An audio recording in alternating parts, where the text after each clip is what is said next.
13.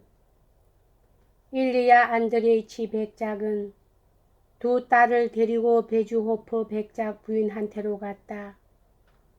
야외에는 상당히 많은 사람들이 모여 있었다. 그러나 좌중의 전부가 나타시아에게는 거의 미지의 사람이었다. 일리야 안드레이치 백작은 이 모임이 모두 자유방종한 교제로 알려져 있는 남녀로 이루어진 것을 알고는 불만을 느꼈다. 여배우인 마드모아젤 조르즈는 젊은 사람들에게 둘러싸여 객실 한쪽 구석에 서 있었다. 프랑스인도 몇 사람 있었으나 그 가운데에는 엘렌의 모스크바 도착 이래 한 집안 식구처럼 된 의사 몇 집이에도 섞여 있었다. 일리야 안드레이치 백작은 카드 놀이에도 끼지 않고 딸들 옆에서 떨어지지 않도록 주의하면서 조르저의 낭독이 끝나는 대로 곧 돌아가야겠다고 마음먹었다. 아나톨리는 문 옆에 서 있었다. 로스토프네의 도착을 기다리고 있는 모양이었다. 그는 백작에게 인사하고 나자 곧 나타샤에게로 다가가 그 뒤를 따라갔다. 나타샤는 그의 얼굴을 보자마자 극장에서와 똑같은 느낌, 자기는 이 사람의 마음에 들어있다는 허용적인 만족과 두 사람 사이에 마음의 벽이 존재하고 있지 않다는 공포에 휩싸였다. 엘렌은 기쁜 듯이 나타샤를 맞고 그 미모와 옷차림을 큰 소리로 칭찬했다. 그들이 도착한 후 곧 마드모아젤 조르즈는 분장을 하러 방에서 나갔다. 객실에는 의자가 가지런히 놓여 있고 모두들 자리에 앉기 시작했다. 아나톨리는 나타샤에게 의자를 권하고 자기도 그 옆에 앉으려고 했으나 줄곧 나타샤에게서 눈을 떼지 않고 있는 백작이 그 옆에 앉아 버렸다. 그래서 아나톨리는 뒤에 앉았다. 마드모아젤 조르즈는 마디마디가 원폭 패인 포동포동한 팔을 드러내고 빨간 쇼를 한쪽 어깨에만 걸친 채 자기를 위해서 남겨진 안락의자 사이의 빈자리로 나오자 부자연스러운 자세로 발을 멈추었다. 감탄에 찬 속삭임이 들렸다. 마드모아젤 조르즈는 엄숙하고 침울한 얼굴로 청중을 둘러본 뒤 자기 아들에 대한 어머니의 불의의 사랑을 노래한 시를 프랑스어로 낭독하기 시작했다. 그녀는 때로는 목소리를 높이고 때로는 의기양양하게 고개를 축혀들면서 속삭이는 소리를 내는가 하면 눈을 부릅뜨면서 말을 멈추고 목신 소리를 내는 것이었다. 훌륭한데 보통이 아니야. 놀랍다 하는 소리가 여기저기서 들렸다. 나타샤는 살찐 조르즈 양을 바라보고 있었으나 자기의 눈앞에서 행해지고 있는 것을 전혀 듣지도 않았고 보지도 않았으며 이해하지도 못했다. 그녀는 다만 자신이 또다시 완전히 지금까지의 세계에서 동떨어진 그 불가사의한 광기의 세계, 무엇이 좋고 무엇이 나쁘며 무엇이 옳고 무엇이 그른가 식별할 수 없는 광기의 세계에 돌이킬 수 없을 이만큼 완전히 빠져버린 것을 다시 절감하였을 뿐이었다. 뒤에는 아나톨리가 앉아 있었다. 그녀는 그 거리의 가까움을 느끼면서 두려운 마음으로 무엇인가를 기다리고 있었다. 첫 독백이 끝나자 모두들 일어나서 자기의 감명을 나타내려고 마드모아젤 조르주를 둘러쌌다. 정말 미인인데요. 다른 사람들과 같이 일어나서 사람들을 비집고 여우 쪽으로 다가가는 아버지를 보고 나타샤는 이렇게 말했다. 나는 당신을 보고 있으면 그렇게 생각되지 않습니다. 나타샤의 뒤를 따르면서 아나톨리가 말했다. 그가 이렇게 말한 것은 나타샤 외의 아무도 듣는 사람이 없을 때였다. 당신은 참으로 아름다운 분입니다. 당신을 배운 순간부터 나는 줄고 가자, 자 가자 나타시아. 딸을 데리러 돌아와서 백작은 이렇게 말했다. 정말 미인이군. 나타시아는 아무 말도 하지 않고 아버지에게로 다가가 물어보는 듯한 놀란 눈빛으로 아버지의 얼굴을 바라보고 있었다. 그리고 또 몇 차례의 낭독이 있은 뒤에 마드모아젤 조르주는 돌아가고 베주호프 백작 부인은 홀 쪽으로 옮기도록 전원에게 부탁했다. 백작은 돌아갈 작정이었지만 즉흥적으로 베풀기로 한 무도회의 기분을 깨뜨리지 말아 달라고 엘렌이 사정하였기 때문에 로스토프네는 남기로 했다. 아나톨리는 나타샤에게 왈츠를 청했다. 그 춤을 추는 동안 그는 상대방의 허리와 손을 꼭 껴안으면서 당신은 넋을 빼앗는 아름다운 분이라느니 나는 당신을 사랑하고 있다느니 하고 짓거렸다.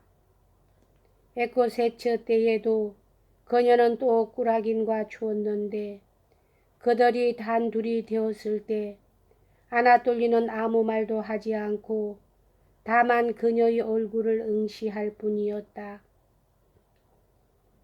나타샤는 왈츠를 출 때 그가 속삭였던 것은 꿈이 아니었던가 하고 반신반의했다. 첫 피겨가 끝날 무렵 그는 다시금 나타샤의 손을 잡았다. 그녀는 겁에 질린 듯한 눈으로 쳐다보았다. 그러나 그의 눈빛과 미소 속에는 뭐라고 말할 수 없는 자신의 넘친 부드러운 표정이 담겨져 있어 그 얼굴을 쳐다보고 있으면 말해야 할 것도 말하지 못하게 돼버렸다. 그녀는 눈을 떨어뜨렸다. 내게 그런 말씀은 하지 마세요. 난 약혼한 몸이고 다른 사람을 사랑하고 있으니까요. 이렇게 재빨리 말하고 그를 쳐다보았다. 아나톨리는 그 말을 듣고도 당황하지 않았다. 나에겐 그런 말씀을 하셔도 소용없습니다. 그것이 내게 무슨 관계가 있다는 겁니까? 하고 그는 말했다. 나는 미치도록 당신을 사랑하고 있습니다. 당신이 그처럼 매혹적이라는 것이 그것이 나에게 무슨 책임이 있습니까? 자, 또 시작합시다. 나타시아는 활기를 띠면서도 불안한 듯한 모습으로 놀란 듯한 눈을 크게 뜨고 주위를 둘러보았다. 그녀는 여느 때보다도 즐거워 보였다. 그리고 이날 밤의 일을 거의 하나도 기억하지 못했다. 에코세츠와 그로스파 테러를 주었을 때 아버지는 그녀를 불러 돌아가자고 말했으나 조금 더 남아있게 해달라고 부탁했다. 어디에 있으나 누구와 이야기를 하고 있거나 그녀는 자기 몸에 남자의 시선을 느끼는 것이었다. 그 후 그녀는 아버지의 허락을 얻어서 화장실로 옷매무새를 고치러 간 일, 엘렌이 뒤에서 오빠의 사랑을 웃으면서 이야기한 일, 그리고 조그만 소파가 있는 방에서 다시 아나톨리와 만났던 일. 엘렌은 어딘가로 사라져 버리고 단 두 사람만 남아 아나톨리가 그녀의 손을 잡고 부드러운 목소리로 다음과 같이 말했던 것을 기억하고 있었다. 나는 당신의 집엔 드나들 수 없습니다. 그러나 대체 다시는 당신과 만나지 못하게 되는 것일까요? 나는 미칠 듯이 당신을 사랑하고 있습니다.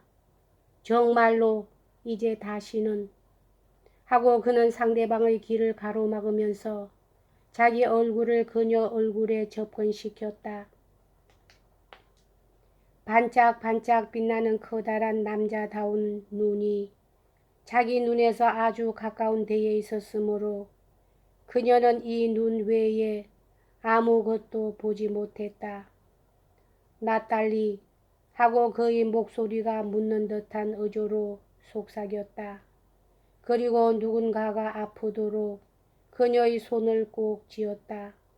나탈리, 나는 아무것도 모르겠어요.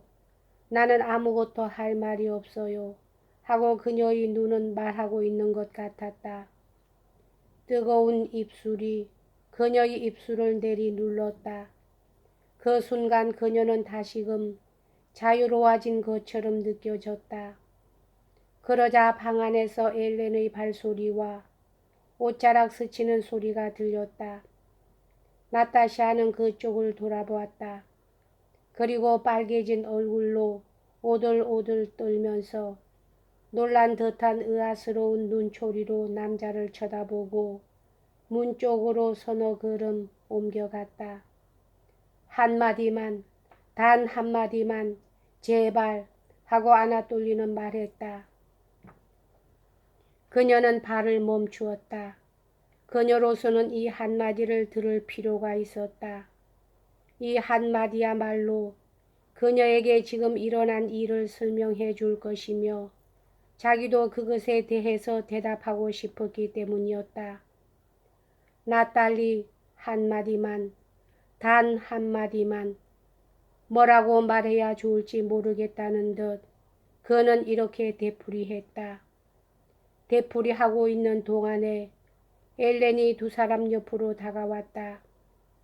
엘렌은 나타샤와 함께 다시 객실로 나왔다. 로스토프네는 야식에 남지 않고 돌아갔다.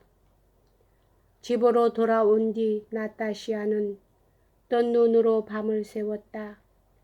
도대체 자기는 누구를 사랑하는 것일까? 아나톨리인가? 안드레의 공작인가? 그녀는 이 해결할 수 없는 문제로 괴로움을 받았다.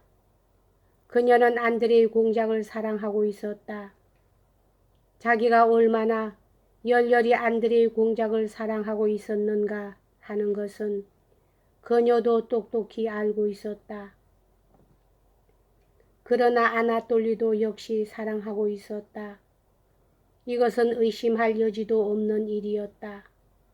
그렇지 않다면 어떻게 그런 짓을 할 수가 있었겠는가 하고 그녀는 생각했다. 내가 그런 짓을 한 뒤에 그와 헤어질 때 그의 미소에 대하여 미소로서 대답할 수 있었던 이상, 내가 그런 것까지도 허용할 수 있었던 이상, 나는 첫 순간부터 그 사람을 사랑했다는 증거다. 말하자면 그 사람은 친절하고 집안이 좋고 게다가 또 미남자였기 때문에 사랑하지 않을 수 없었던 것이 된다.